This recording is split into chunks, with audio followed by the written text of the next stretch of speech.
everyone, I am using the 12 by 12 pattern paper pad named Circus from Kaisercraft.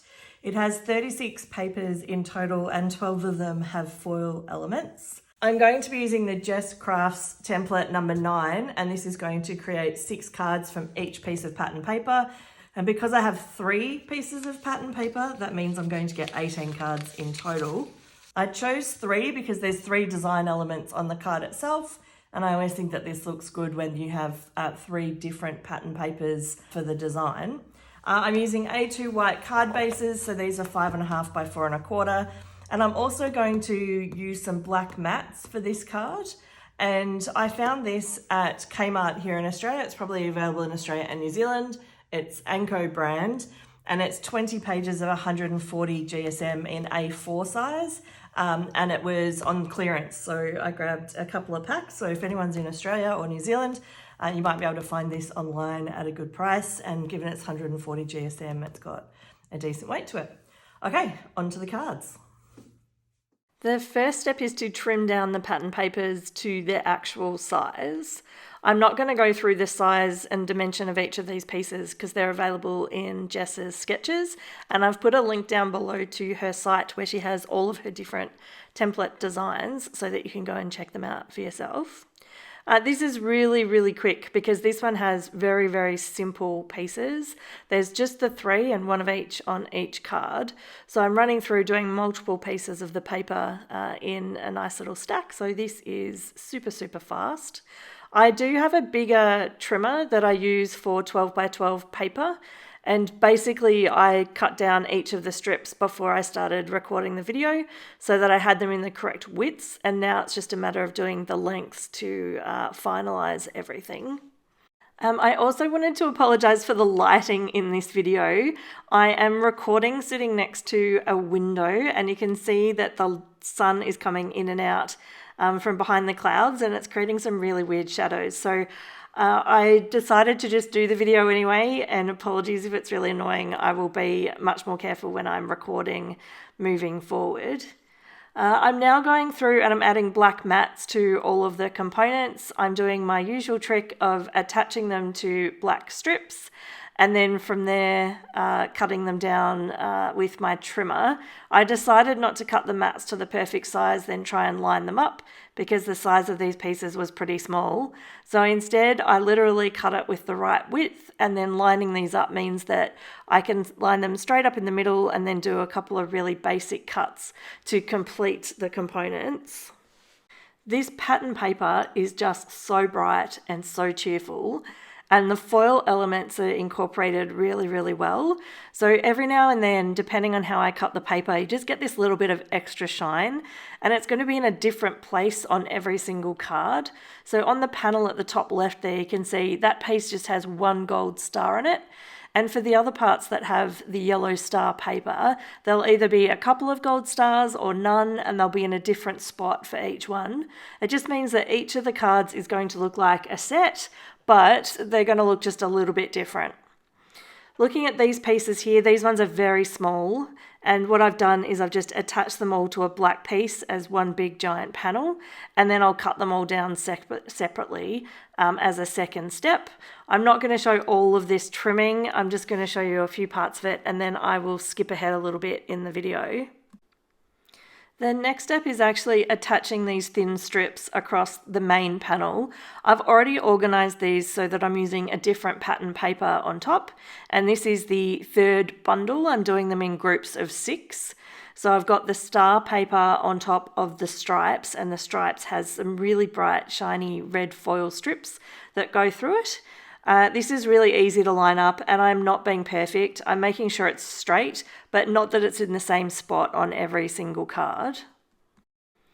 The next step is to attach these components to the actual card base itself. I'm doing these in sections, just running through with my ATG.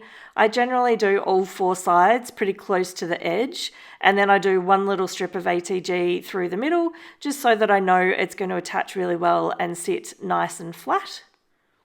So I'm creating quite a few videos over the Easter break because I figure that people maybe have a little bit more time to watch YouTube, and seeing some more creative videos might be helpful. So let me know down below, do you watch more videos and more YouTube over the holidays? So whether it's a long weekend for Thanksgiving or Easter or maybe even the Christmas holidays, I'll make sure I do some more videos over that time if that's when people are going to have a bit more time to watch.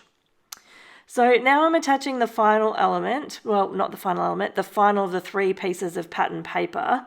I have 2 elements on the cards now, so it's just a matter of using the 3rd type of pattern paper and matching that up with each bundle of 6.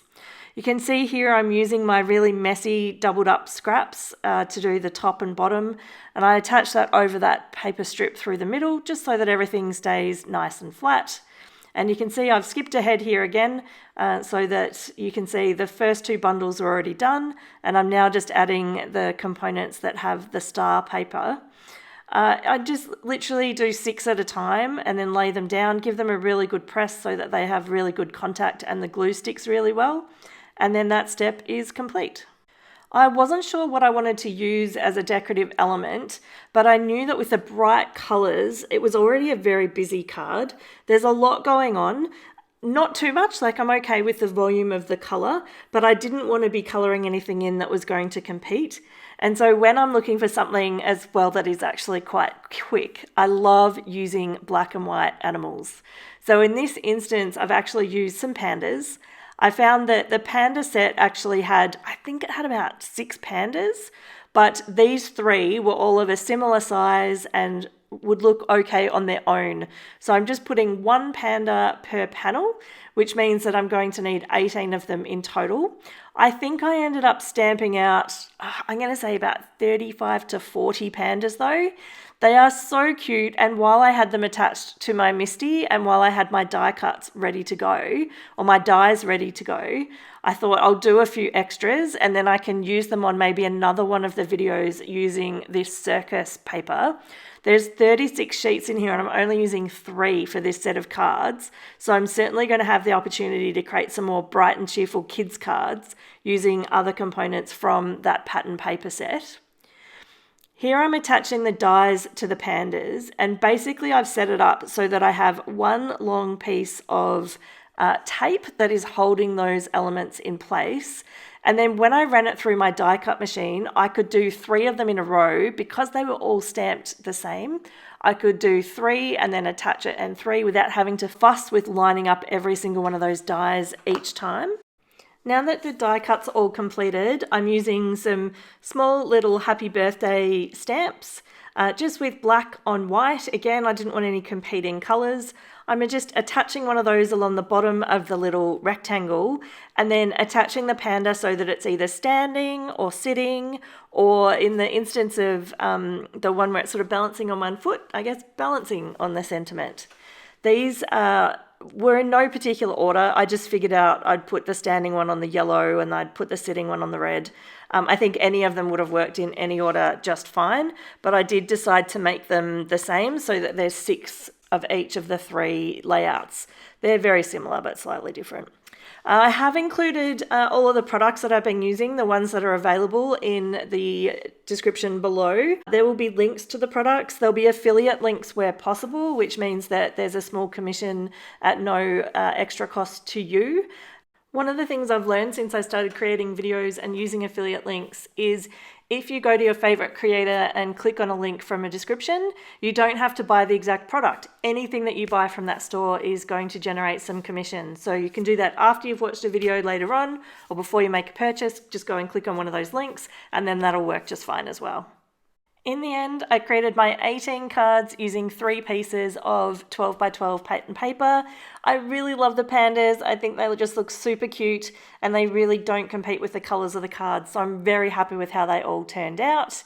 I have put a link to a playlist here and another video that you might enjoy. Have a great day.